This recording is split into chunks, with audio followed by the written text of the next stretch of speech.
आखिर गीता पर ही शपथ क्यों दिलाई जाती है। कथा कुछ इस प्रकार से है। भगवान श्री हरि मूढ़ दैत्य का नाश करने के बाद वैकुंठ लोक में शेष शैया पर आंखें मूंदे लेटे मन ही मन मुस्कुरा रहे थे। देवी लक्ष्मी उनकी चरण सेवा कर रही थी। भगवान को मन में ही मुस्कुराता देख देवी को कौतूहल हुआ। देवी लक्ष्मी ने उनसे प्रश्न किया, भगवान, आप संपूर्ण जगत का पालन करते हुए भी अपने ऐश्वर्य के प्रति उदासीन से होकर इस क्षीर सागर में नींद ले रहे हैं, इसका क्या कारण है।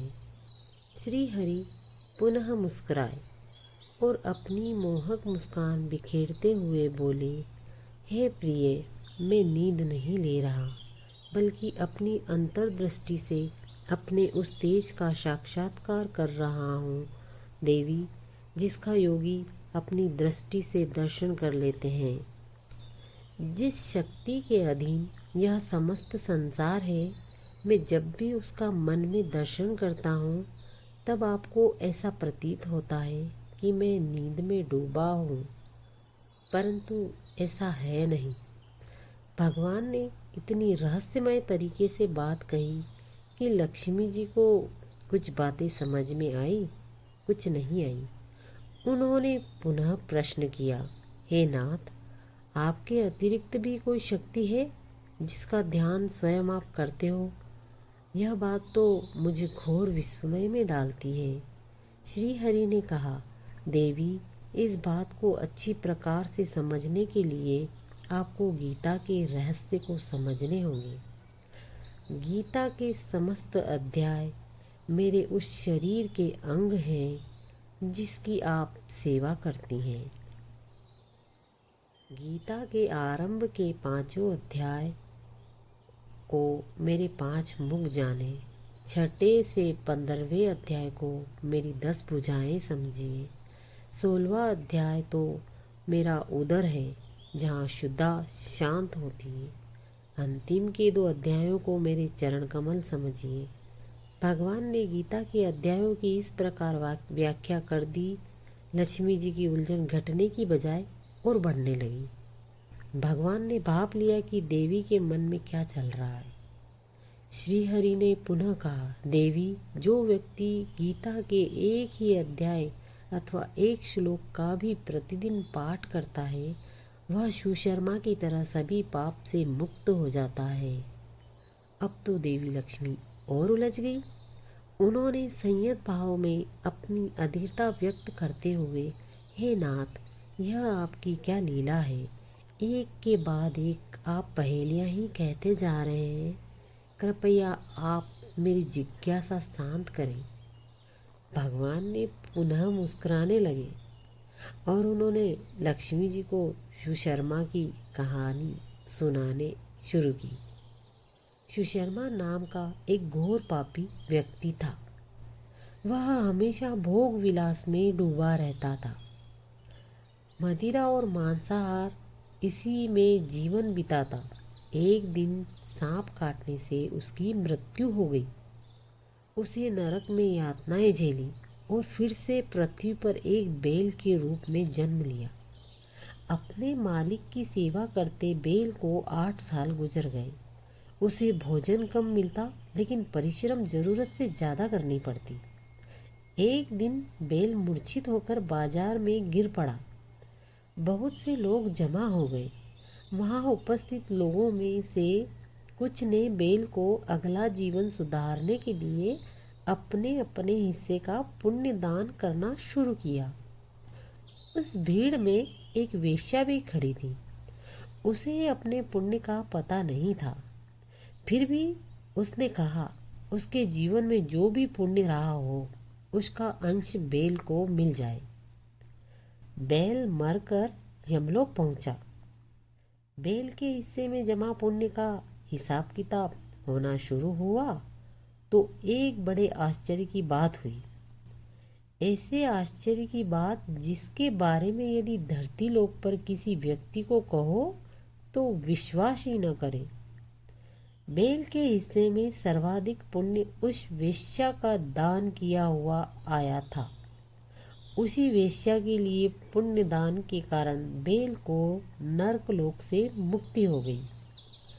इतना ही नहीं, उसी पुण्यकाल से पृथ्वीलोक का भोग करने के लिए मानव रूप में जन्म देकर भेजा गया। उसके पुण्य इतने थे कि विधाता ने उसे पृथ्वीलोक पर जाने से पहले उसकी इच्छा भी पूछी। ऐसा सौभाग्य करोड़ों में किसी किसी धर्मात्मा को ही मिलता है। इंसान के रूप में जाने से पहले बेल ने मांगा, हे परमात्मा, आप मुझे मानव रूप में पृथ्वी पर भेजने का जो उपकार कर रहे हैं, उससे मैं धन्य हो गया हूँ। अब मेरी और क्या मांगो? बेल योनि में मेरा जन्म मेरे पूर्व के कर्मों का दंड स्वरूप ही रहा होगा। इसलिए मैं चाहता हूँ कि मनुष्य रूप में जाकर मैं उन कर्मों में न रह पड़ूं जो मेरी भावी खराब करेंगे। मनुष्य रूप में इसकी आशंका सर्वाधिक है। परमात्मा ने पूछा, तो बताओ, मैं तुम्हारा कैसे प्रिय करूं? अपनी एक इच्छा बताओ। उसने मांगा, मुझे एक बस वह क्षमता प्रदान करे कि मुझे पूर्व जन्म की समस्त बातें स्मरण रहे। उनका स्मरण करके मैं कर्मों में से भटकने से स्वयं को रोक सकूंगा। बस इतनी सी कृपा और कर दे। परमात्मा ने उसकी इच्छा स्वीकार कर ली और उसे यह योग्यता प्रदान कर दी।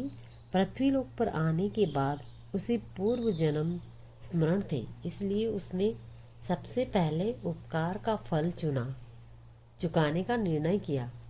पृथ्वी पर आकर उसने उस वेश्या को तलाशना शुरू किया जिसके पुण्य से उसे मुक्ति मिली थी। आखिरकार उसने उस वेश्या को खोज ही निकाला। उसने वेश्या को सारी बातें बताई और फिर पूछा, देवी, आप धन्य हैं। आपके कर्म तो सबसे नीच कर्मों में आते हैं, फिर भी आपके पास इतना संचित पुण्य कैसे था? यह घोर आश्चर्य की बात है। मैं जानना चाहता हूँ कि कौन सा पुण्य आपने मुझे दान किया था। वेश्या ने एक तोते की ओर इशारा करके कहा, वह तोता प्रतिदिन कुछ पढ़ता है। उसे सुनकर मेरा मन पवित्र हो गया। वही पुण्य मैंने तुम्हें दान कर दिया था। वेश्या की बात सुनकर सुशर्मा ने आश्चर्य का तो कोई अंत ही नहीं रहा। एक स्त्री ने उस पुण्यकाल का दान किया जिसके बारे में उसे पता तक नहीं है, और वह पुण्य इतना प्रभावी है कि उसकी अधम योनि ही बदल गई। उसने तोते को आदरपूर्वक प्रणाम किया और उसके ज्ञान का रहस्य पूछा। तब तोते ने अपने पूर्व जन्म की कथा सुनाई। तोता बोला, पूर्व जन्म में मैं विद्वान होने के बावजूद अभिमानी था और सभी विद्वानों के प्रति ईर्ष्या रखता था, उनका अपमान और अहित करता था। मरने के बाद मैं अनेक लोकों में भटकता रहा। फिर मुझे तोते के रूप में जन्म मिला, लेकिन पुराने पाप के कारण बचपन में ही मेरे माता पिता की मृत्यु हो गई।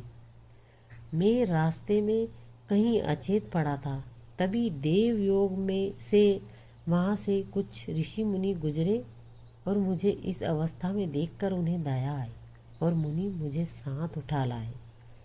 आश्रम में लाकर मुझे एक पिंजरे में वहाँ रख दिया जहाँ विद्यार्थियों को शिक्षा दी जाती थी।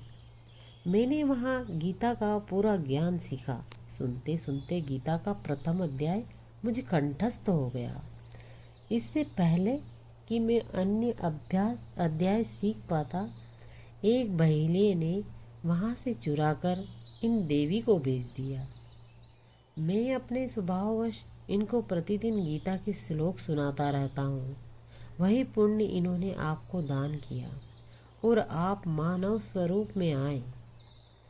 श्री हरि ने लक्ष्मी जी से कहा, देवी, जो गीता का प्रथम अध्याय पढ़ता या सुनता है उसे भवसागर पार करने में कोई कठिनाई नहीं होती। तो इस प्रकार भगवान ने श्रीमद् भगवद गीता के विभिन्न अध्यायों को अपने शरीर का अंग मानते हुए बताया कि गीता में साक्षात उनका वास है। गीता को स्पर्श करने का अर्थ है आप श्री नारायण के अंगों का स्पर्श कर रहे हैं। भगवान का स्पर्श करके सौगंध लेने के बाद कोई असत्य नहीं कहेगा। इसी विश्वास के साथ गीता की सौगंध दी जाती है। कर्म की व्याख्या करता सर्वश्रेष्ठ ग्रंथ है। भगवत गीता जो सिखाती है कि व्यवहार में मनुष्य का जीवन कैसा होना चाहिए। असत्य बोलने, लालच और मोह में पड़कर अपने निकटजनों को अनुचित सलाह देने और धर्म के विरुद्ध जाना मनुष्य का सिर्फ अपना ही नहीं बल्कि पूरे कुल के नाश का कारण हो जाती है। यह सब सिखाती है कि गीता ऐसे ग्रंथ से उत्तम है और क्या होगा न्याय की सौगंध के लिए साक्षी रखने को। जय श्री हरि। हारे को हरि ही मिले, जीते को जयकार। हारे को जो हरि मिले, हार बने उपकार। जय श्री हरि। राधे राधे। नमो नारायण।